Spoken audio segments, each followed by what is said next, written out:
When the Realme C12 and C15 were released last year, these two smartphones appeared to be fairly comparable on paper but had drastically different at pricing. The company reduced the cost of both smartphones' successor in 2021. The Realme C25 boasts a faster MediaTek Helio G70 CPU, while the C21, the successor to the Realme C12, now starts at Rs 16,999 in Nepal. Hello everyone, Prajwal Nepali here, and this is Gadget Review.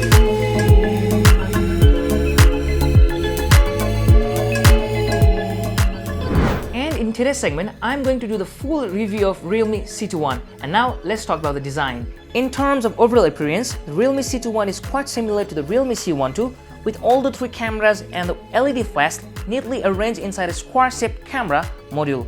The body of the smartphone is constructed of plastic and has a texture with tiny grooves on the rear that provides a nice grip. The rear panel did not pick up fingerprints and remained smudge-free with everyday use thanks to the matte surface. The C21 weighs just 190 grams, making it less bulky than the Realme C25, which was 209 grams, thanks to the smaller 5000 mAh battery. The location of the solitary speaker is a small design element that had changed from the Realme C12. It's now at the bottom left corner of the back, close to the Realme logo. When the phone is put on a flat surface, a small indentation adjacent to the grille should prevent sound from being obstructed. Moving on, let's talk about the software of Realme C21. Except for the battery and the cameras, the most of the specs are the same as the Realme C12.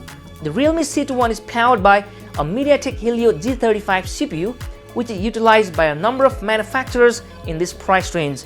The base model has 3 GB of RAM and 32 GB of storage, while the higher end model has 4 GB of RAM and 64 GB of storage. Using a microSD card in the designated slot on each, you can add up to 256 GB of storage. In contrast to the Realme C25, which came with Realme UI 2.0, the C21 comes with Realme UI 1.0, which is based on Android 10. With the exception of a few Realme applications like Hey Fun for short casual games or PUBG, the OS looks to be quite clean. If you no longer require these programs, they can be removed.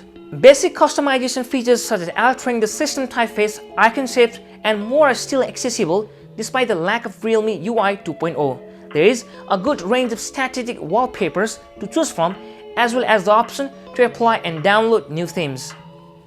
Moving on, let's talk about the performance and battery life of Realme C21.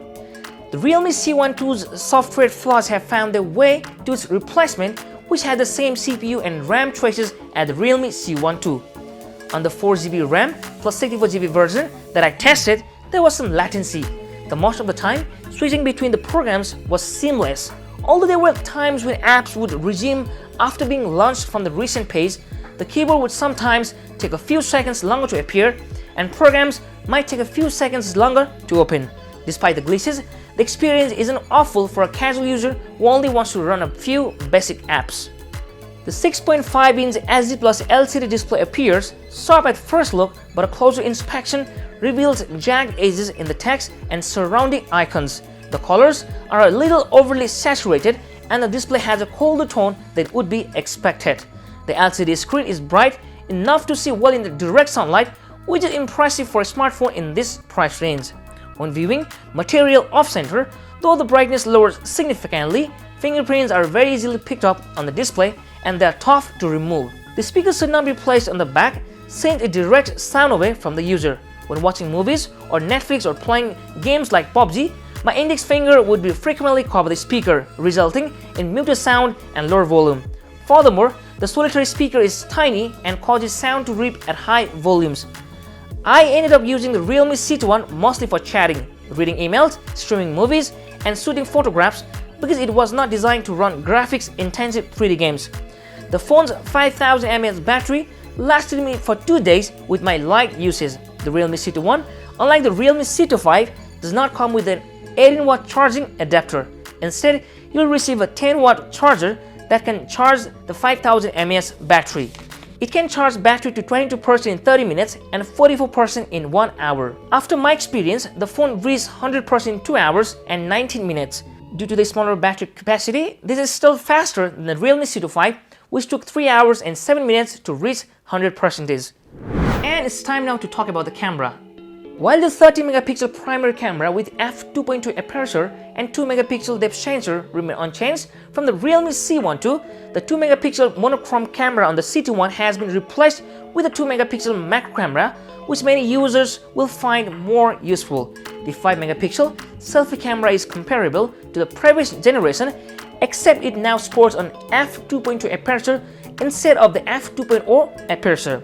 The camera app has the standard Realme UI 1.0 layout, with one tap access to filters and the chroma boost option, which enhances the colors in photos. The UI, on the other hand, is slow to respond and there is some latency when moving between the camera modes. It takes a little time merely to swipe from the picture to portrait or video mode. The overall image quality of the photographs is below average. The photos taken in the daytime were bright, but they lacked clarity and had hazy textures. Blown out highlights on the subject and in the backdrop resulted from shooting subjects in broad sunshine. When utilizing both the front and back cameras, the portrait mode is the same.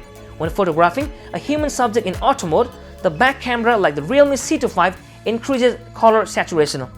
When firing inanimate objects, this does not happen. As predicted, pictures get murkier after sunset with a significant loss of clarity. In my experience, most low-light shots ended up appearing like paintings, and the dedicated night mode did not help matters. Photos taken in night mode were grainy and had oversaturated colors. They were likewise flat and lacked depth. Even if you toss to focus while capturing darker situation, autofocus speeds suffer at night, and you'll need to be patient. Selfies taken in low light had a lot of noise and had no feeling of depth. The 2-megapixel macro camera took photos that were a little too dramatic with a lot of contrast and strange colors. The shots captured with the primary camera were far superior, with better clarity and colors that were more out true to life. When filmed in daylight, video is okay, but when shot in low light, it is unusable.